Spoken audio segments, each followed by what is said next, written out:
Maayong gabi sa inyong tanan, guys. Welcome to my vlog. So, ayan, i-share ko sa inyo yung aking gagawin ngayon using this product, ang Sorbetes, Jelly Ins. So, tara, panoorin niyo yung video ko kung anong gagawin ko dito, guys. Tara!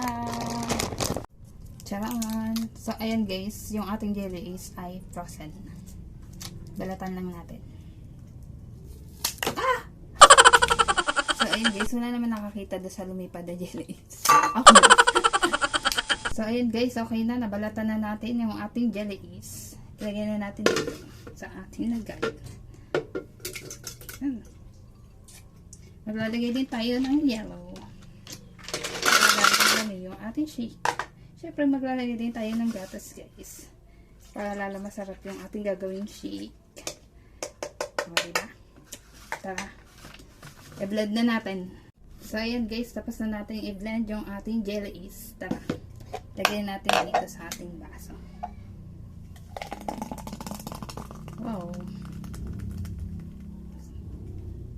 Oh, tsura pa lang, masarap na. Paano pa pag tinikman kita? Yan na, tikman na natin.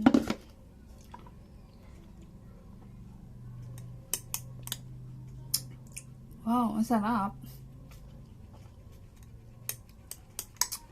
Lasang mangga siya, guys. Oh, this is the best. Ang sarap talaga.